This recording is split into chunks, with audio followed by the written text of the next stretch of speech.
영상이 너무 길어 여기에서 잘랐습니다. 앞부분은 먼저 본 영상을 보시기 바랍니다. 숭정원 일기 숙종 36년 1710년 5월 19일자에 보면은 진안의 생은 김신보 등이 상소를 올려서 아뢰기를 진안 경진년 1700년이에요. 신등이 진안에 사는 백성들이 고려 조정에 충성한 신하인 최양 등을 봉안하여 사당을 세우기로 했습니다. 고려 조정에 충성한 신하인 최양,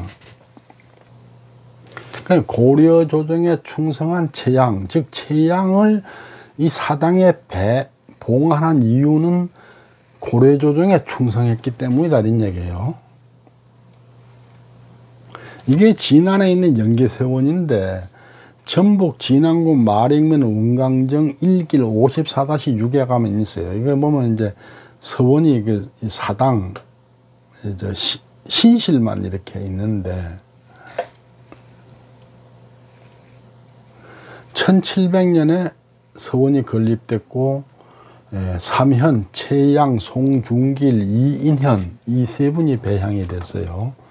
건립 과정에 이제 분쟁이 발생을 한 것을, 그러니까 이 위패를, 유엔의 위패, 이 세 분 위패를 모욕한 자를 처벌했다는 게 아까 그 승정원 일기의 내용이에요. 근데 여기서도 보면 만육공이 고려와 의리를 지켰기 때문에 배양했다 이렇게 돼 있는 거죠. 두문동 72현에 대해서 적은 기록 중에 기우집이라는 문집이 있어요. 이게 1872년에 나온 책인데 여기 보면은 두문동 72현 중에 한 사람으로 최양이 있어요. 그리고 호가 소육이라 그랬고 전주채씨가 아니고 회주채씨라 그랬어요. 만육이 아니고 소육이라 글자가 오자가 났는 거죠. 외삼촌 포운 정몽주 문화에서 수확했다 그랬어요. 근데 여기서 보면은 그러니까 호가 소육이고 본관이 회주채씨다. 이거는 실제하고 다르잖아요. 오자가 났는 거예요. 이렇게 오자가 났다는 얘기는 이 글을 쓴 사람이 전주채씨에 대해서 잘 모르는 사람, 만육공이 누군지를 저쪽을 자세히 모르는 사람, 그 내력을 모르는 사람이 쓴 글이라는 뜻이고, 즉 전주채씨하고는 상당히 거리가 있는 사람이 쓴 글에 만육공이 두문동 72현이라고 적혀 있다는 얘기이기 때문에 이거는 만육공이 두문동 72현이라는 것을 인정하는 데 있어서 전주채씨 가문에 적혀 있는 기록보다는 훨씬 더 증거 능력이 있다 이렇게 말할 수 있는 거죠. 그 다음 여계 청사열전 하는 책이 극제집에 적혀 있는데 극제집은 1897년에 나온 책이니까 상당히 후에 나왔죠. 여기도 보면은 최양은 전주채씨인데 호가 소육이다 그랬어요. 여기도 소육이라 그랬어요. 일단은 이 사람은 이제 전주채씨는 알아. 근데 이제 호가 소육이야. 호를 잘못 알고 있는 거예요. 여기서도 호를 소육이라 그랬는데 이 얘기는 뭐냐면은 이 글을 이게 1897년에 나온 책이지만 그보다 훨씬 이전에 만들어지는 원전, 그 원전을 만든 사람은 전주채씨하고는 상당히 거리가 있는 사람이다. 가까운 사람이 아니다는 걸 알 수 있는 거죠. 호가 소육이라 그러고 본관이 회주라 그랬는데 기우집은 이행의 문집인데 이행은 1352년에 태어나서 1432년에 죽었으니까 만육공하고 비슷한 시기에 살았던 사람이에요. 같은 시기를 살았던 사람이에요. 극제집은 노필련이 네, 문집인데 이 사람은 1827년에 태어나서 1885년 19세기를 살았던 사람이에요. 그러니까 이 사람이 상당히 중요한데 이행이 1352년에 태어나서 1432년에 죽었으니까 만육공하고 같은 시기에 같이 살았던 사람이에요. 그럼 이 사람이 직접 쓴 글을 하면 아주 신빙성이 있는데 그게 아니고 이 기우집은 이행의 후손들이 이 행에 관련된 문헌을 긁어 모아서 19세기에 발행한 책이에요. 그런데 기우집 내용이 후세에 가필된 것 같은 부분이 많이 좀 있어요.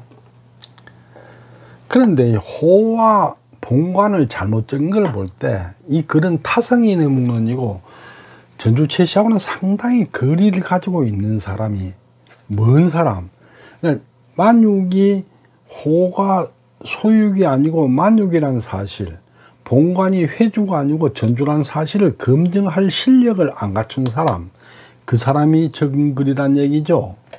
그런데 전주 최씨하고는 상당히 먼 데 있는 사람이고, 그 얘기는 이게 오히려 더 신뢰성을 가지고 있다, 이렇게 말할 수 있어요.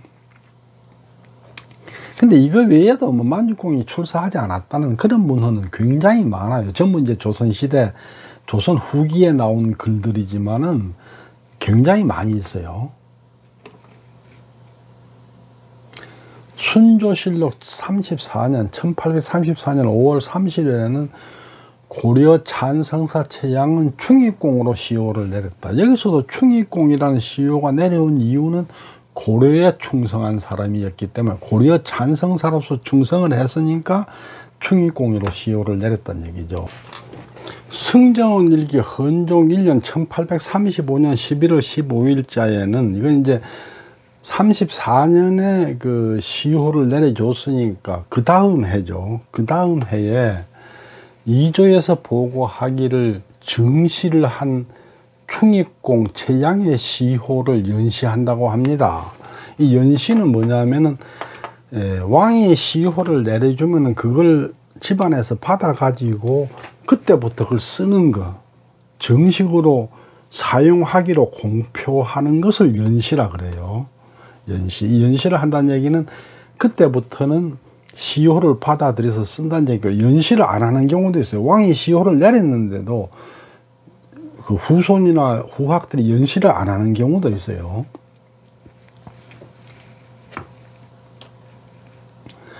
이번 달 25일로 날을 받아서 전주에 있는 고향집에서 행사를 올린다고 전해왔습니다. 이렇게 적혀있으니까 충익공 만육최양은 1834년에 시호가 내려졌고, 그걸 다음 해에 연시를 해서 공식적으로 사용하기 시작했다, 이렇게 알 수 있죠. 그러면은 만육공은 과연 두문동 72현이 맞는가? 원래 두문동 72현은 과거에 응시하지 않은 태학생인데, 태학생의 실체는 극히 일부만 확인되고 실체가 없어요. 근데 만육공은 태학생이 아니고 이미 과거에 급제해서 저 높은 벼슬에 올라간 사람이에요. 그런데 고려가 망하고 조선이 개국을 했고 다시 이제 옛날에 고려시대 벼슬하는 사람들을 불러서 출사하라 그러는데, 그거를 출사를 거부한 사람, 고려시대 벼슬 하다가 물러나가지고 조선 조정의 출사를 거부한 사람, 이 사람들을 관식적으로 두문동 72현이다, 이렇게 불러온 거죠. 그렇게 보면은 만육공이 고려 조선 조정에 출사하지 않았다는 것은 증거가 엄청나게 많아요. 그러니까 뭐 그게 전부 개인적으로 적은 글이지만은 기본적으로 그 조선왕조실록에 만육공이 출사했다는 기록 자체가 없고, 그리고 출사했다는 조선왕조실록 말고도 다른 기록에도 출사한 흔적이 없고, 오히려 거부했다는 기록만 많이 있기 때문에 만육공은 조선조정에 출사하지 않았다, 이렇게 증명할 수 있죠.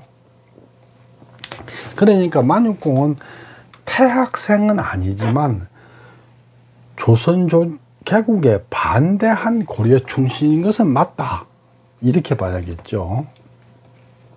그러니까 그런 사람을 관습적으로 두문동 72현이라 불러왔으니까 결론적으로 만육공은 두문동 72현이 맞다, 이렇게 말할 수 있겠죠. 이상 그 만육공이 두문동 72현에 해당되는가에 대해서 살펴봤습니다.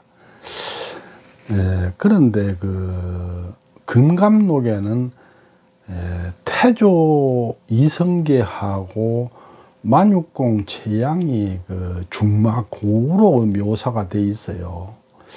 그래서 거기에 대해서는 과연 그런지 거기에 대해서 다음번에 구체적으로 살펴보기로 하겠습니다. 경청해 주셔서 감사합니다.